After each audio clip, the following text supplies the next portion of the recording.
కొల్లాపూర్లో ఒక sensation create చేస్తోంది Barrelakka alias Sirisha. ఆమె ఇండిపెండెంట్గా పోటీ చేస్తుంది. నిరుద్యోగి అయ్యుండి నాకు జాబ్ రాలేదు కాబట్టి నేను ఖచ్చితంగా పోటీలో ఉండబోతా అండ్ ఉంటాను అని కూడా చెప్పినారు. చాలామంది పార్టీస్ ఆహ్వానించినా కూడా ఆమె ఏ పార్టీ వైపు వెళ్లకుండా ఇండిపెండెంట్గా కంటెస్ట్ చేస్తోంది. ఆమె మీద రోజుకో దాడి జరుగుతోంది. రోజు చాలా ఇబ్బందులు పడుతూ కూడా ఆమె క్యాంపెయినింగ్ చేస్తోంది.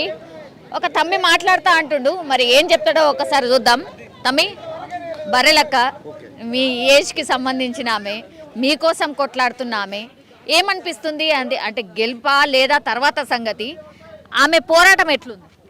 బర్రెలక్క తీసుకున్న నిర్ణయానికి గొప్ప ధైర్యం. మెయిన్ ఫస్ట్ ఆఫ్ ఆల్ నిరుద్యోగ తరఫున పోరాడుతుంది కాబట్టి బర్రెలక్క ధైర్యానికి మొక్కాలి మనం. ఫస్ట్ ఆఫ్ ఆల్గా రాజకీయ నాయకులు వస్తూ పోతుంటారు, కానీ నిరుద్యోగుల గురించి వాదించడం అంటే ఒక చిన్న వయసులో మహిళ పోటీ చేయడం సంతోషకరం కాదు. ఆమె పోటీ చేయడానికి కారణము ఆమె చెప్తుంది ఏంటంటే ఉద్యోగాలు రాలేదు అని చెప్పి ఆమె పోరాటం చేస్తుంది.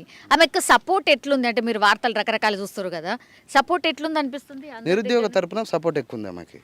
నిరుద్యోగ తరపున సపోర్ట్ ఎక్కువ ఉంది. ప్రజలు కనుక నిరుద్యోగిని పంపించాలని చూస్తారు అసెంబ్లీకి. అవునా? గెలుసా?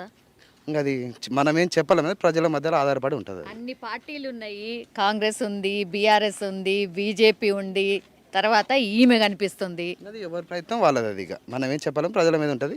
ఎక్కువైతే నిరుద్యోగ అయితే ప్రిఫరెన్స్ ఇస్తారు ప్రజలు. నిన్న మొన్న ఆమె మీద దాడి జరిగింది, దాని మీద ఏమని? చాలా బాధాకరం అసలు. అది దాడి చాలా బాధాకరం అసలు.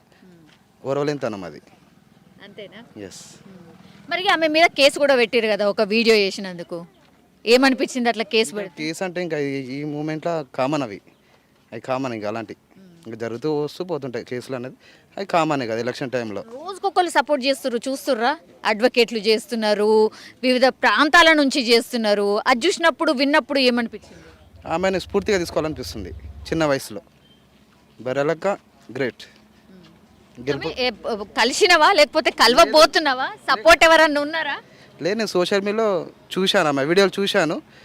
ఆమె ఇట్లా అనిపిస్తుంది. ఆమె ఇట్లా పోటీ చేయటం అంత చిన్న వయసులో పెద్ద పెద్ద వాళ్ళని ఢీ కొట్టడం అనేది చాలా గ్రేట్. ఆమె సాహసనానికి మొక్కాలి మనం.